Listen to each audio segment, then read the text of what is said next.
ಇವತ್ತಿನ ಟಾಪಿಕ್ ಬಂದು parliamentary committees.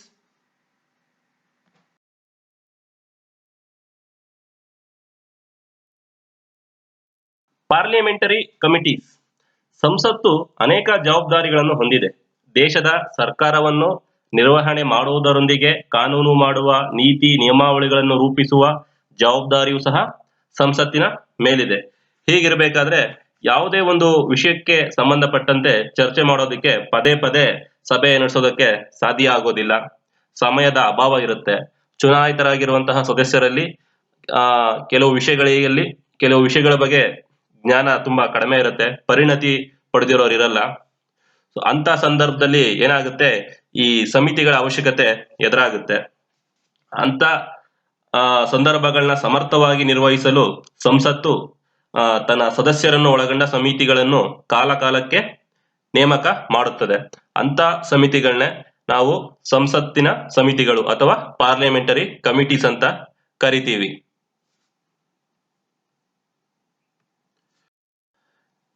ಸಂಸತ್ತಿನ ಸಮಿತಿಗಳ ಗುಣಲಕ್ಷಣಗಳನ್ನ ನೋಡೋದಾದ್ರೆ, ಸಂಸತ್ತಿನ ಸಮಿತಿಯನ್ನು ಸದನವು ಚುನಾಯಿಸುತ್ತದೆ ಅಥವಾ ಸಭಾಪತಿ ಅಥವಾ ಅಧ್ಯಕ್ಷರು ನಾಮಕರಣ ಮಾಡುತ್ತಾರೆ. ಸಭಾಪತಿ ನಿರ್ದೇಶನದಂತೆ ಕಾರ್ಯ ನಿರ್ವಹಿಸುತ್ತವೆ. These committees should work under the direction of speaker or chairman. ಸಮಿತಿಗಳು ವರದಿಯನ್ನು ಸದನಕ್ಕೆ ಅಥವಾ ಆ ಸದನದ ಸಭಾಪತಿ ಅಥವಾ ಅಧ್ಯಕ್ಷರಿಗೆ ನೀಡುತ್ತವೆ.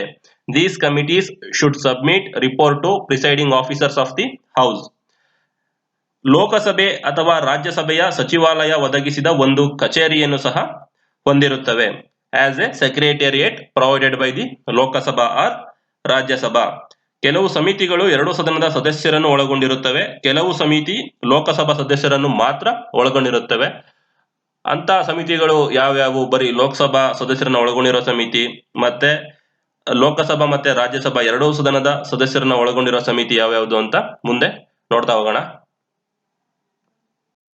ಈ ಪಾರ್ಲಿಮೆಂಟರಿ ಕಮಿಟೀಸ್ ಅಲ್ಲೂ ಎರಡ್ ತರ ಕಮಿಟೀಸ್ ಇದೆ. ಅದು ಮೊದಲನೇದು ಬಂದು ಸ್ಟ್ಯಾಂಡಿಂಗ್ ಕಮಿಟಿ ಅಂದ್ರೆ ಸ್ಥಾಯಿ ಸಮಿತಿಗಳು. ಎರಡನೇದು ಬಂದು ಅಡ್ಹಾಕ್ ಕಮಿಟಿ ಅಂದ್ರೆ ತಾತ್ಕಾಲಿಕ ಸಮಿತಿಗಳು.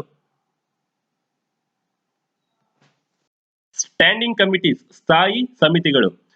These are permanent committees. ಇವು ಶಾಶ್ವತವಾದ ಸಮಿತಿಗಳು. ಇವು ನಿರಂತರವಾಗಿರ್ತವೆ, ಅಂದ್ರೆ ಯಾವಾಗ್ಲೂ ಅಸ್ತಿತ್ವದಲ್ಲಿ ಇರ್ತವೆ, ಡಿಸಾಲ್ವ್ ಆಗಲ್ಲ. ಇವು ಬಂದು ಲೋಕಸಭೆಯ ನಿಯಮಗಳ ಅನುಸಾರ ಅಥವಾ ಸಂಸತ್ತಿನ ಕಾಯ್ದೆ ಅನುಸಾರ ರಚಿಸಲ್ಪಟ್ಟಿವೆ. ಅಂತಹ ಸಮಿತಿಗಳು ಯಾವ್ಯಾವು ಅಂತ ನೋಡೋದಾದ್ರೆ, ಮೊದಲನೇದಾಗಿ ಬಂದು ಫೈನಾನ್ಷಿಯಲ್ ಕಮಿಟೀಸ್.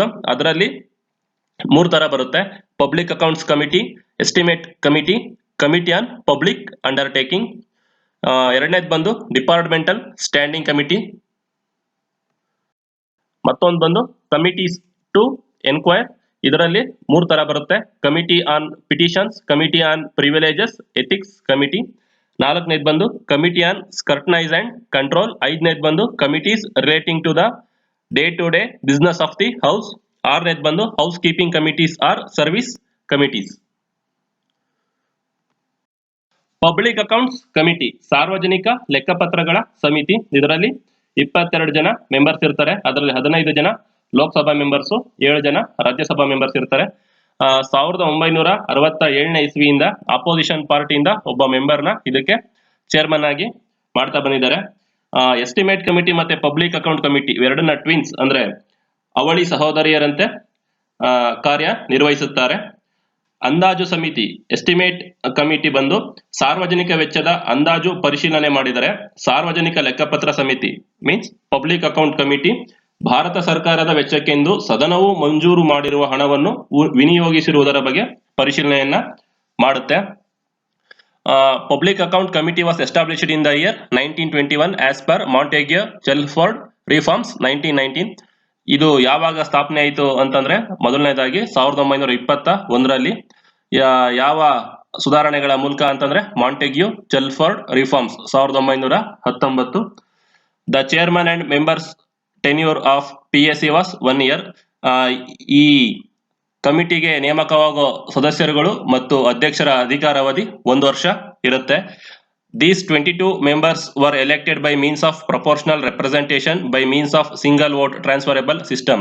ಈ 22 ಜನ ಮೆಂಬರ್ಸ್ ಇರ್ತಾರೆ ಅಂತ ಹೇಳಿದ್ನಲ್ಲ, ಅವ್ರನ್ನ ಹೇಗೆ ಆಯ್ಕೆ ಮಾಡ್ತಾರೆ ಅಂತಂದ್ರೆ, proportional representation by means of single vote transferable system, ಅಂದ್ರೆ ಒಂದು ಮಲ್ಟಿಪಲ್ ಕ್ಯಾಂಡಿಡೇಟ್ಸ್ಗೆ ಪ್ರಿಫರೆನ್ಸ್ ಮೂಲಕ ವೋಟ್ ಕೊಡೋದ್ರ ಮುಖಾಂತರ ಆ ಟೈಪ್ ಎಲೆಕ್ಷನ್ ನ ಪದ್ಧತಿನ ಯೂಸ್ ಮಾಡಿಕೊಂಡು ಈ 22 ಜನನ್ನ ಆಯ್ಕೆ ಮಾಡ್ತಾರೆ.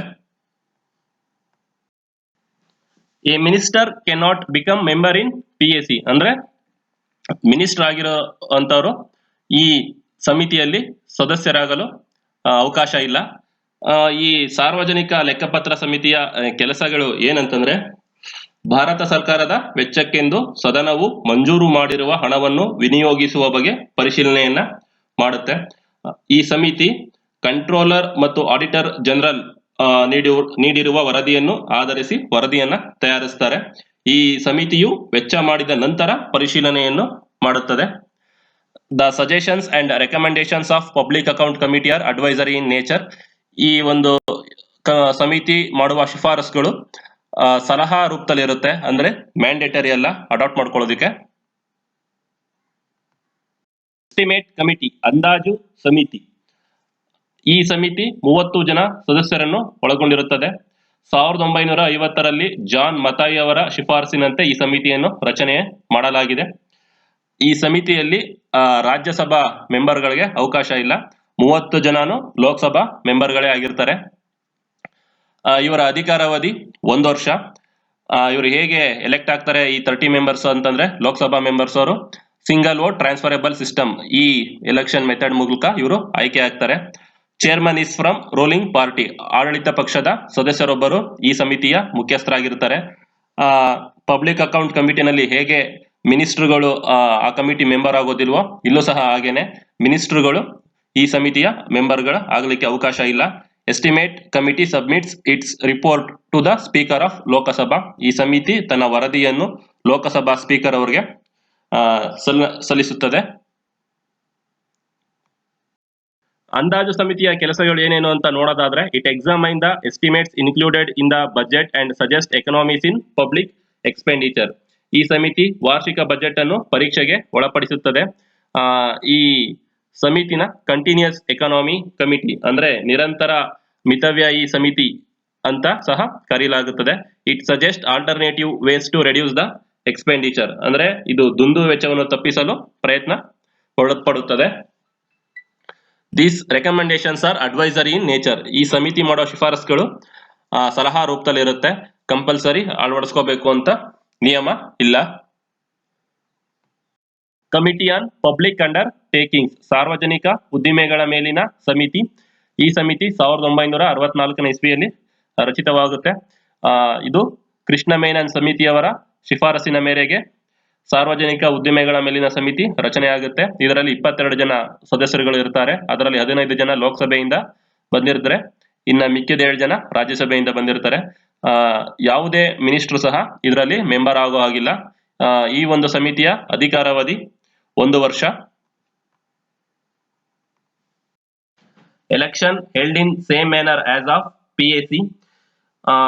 22 ಜನ ಸದಸ್ಯರನ್ನ ಹೇಗೆ ಆಯ್ಕೆ ಮಾಡ್ತಾರೆ ಅಂತಂದ್ರೆ, ಸಾರ್ವಜನಿಕ ಲೆಕ್ಕಪತ್ರ ಸಮಿತಿನಲ್ಲಿ ಹೇಗೆ 22 ಜನನ ಆಯ್ಕೆ ಮಾಡಿರ್ತಾರೆ ಸಿಂಗಲ್ ವೋಟ್ ಟ್ರಾನ್ಸ್ಫರಬಲ್ ಸಿಸ್ಟಮ್ ಮುಖಾಂತರ, ಇಲ್ಲೂ ಅದೇ ಎಲೆಕ್ಷನ್ ಮೆಥಡ್ ನ ಯೂಸ್ ಮಾಡಿ 22 ಜನನ್ನ ಆಯ್ಕೆ ಮಾಡ್ತಾರೆ. ಇಲ್ಲಿ ಚೇರ್ಮನ್ ಯಾರನ್ನ ಮಾಡ್ತಾರೆ ಅಂತಂದ್ರೆ, ರೂಲಿಂಗ್ ಪಾರ್ಟಿ ಒಬ್ಬ ಮೆಂಬರ್ನ ಚೇರ್ಮನ್ ಮಾಡ್ತಾರೆ. ಈ ಕಮಿಟಿಯ ಕೆಲಸಗಳು ಏನೇನಂತಂದ್ರೆ, ಸಾರ್ವಜನಿಕ ಉದ್ದಿಮೆಗಳು ಅಂದ್ರೆ ಪಬ್ಲಿಕ್ ಅಂಡರ್ಟೇಕಿಂಗ್ಸ್, ಇವು ಭಾರತದ ಸಂಚಿತ ನಿಧಿಯಿಂದ ಹಣವನ್ನು ಪಡೆದುಕೊಂಡಿರ್ತವೆ. ಸೊ ಅವುಗಳ ವ್ಯವಹಾರದ ಮೇಲೆ ನಿಯಂತ್ರಣ ಮತ್ತೆ ಪರಿಶೀಲನೆಯನ್ನ ನಡೆಸಬೇಕಾಗಿರುತ್ತೆ. ಇಂತಹ ಉದ್ದಿಮೆಗಳ ಮೇಲೆ ನಿಯಂತ್ರಣವನ್ನು ಲೋಕಸಭೆ ಹೊಂದಿರಬೇಕಾಗುತ್ತೆ. ಈ ಒಂದು ಉದ್ದೇಶಕ್ಕೋಸ್ಕರನೇ ಈ ಸಮಿತಿನ ರಚನೆ ಮಾಡಲಾಗಿದೆ. ಈ ಸಮಿತಿಯು ಸಾರ್ವಜನಿಕ ಉದ್ದಿಮೆಯ ಲೆಕ್ಕಪತ್ರಗಳನ್ನು ಪರಿಶೀಲನೆ ಮಾಡುವುದು, ವರದಿಗಳನ್ನು ಪರಿಶೀಲನೆ ಮಾಡುವುದು ಹಾಗೂ ಇದರ ಬಗ್ಗೆ ಸಂಸತ್ಗೆ ವರದಿಯನ್ನು ಸಲ್ಲಿಸುವುದು ಆಗಿರುತ್ತದೆ.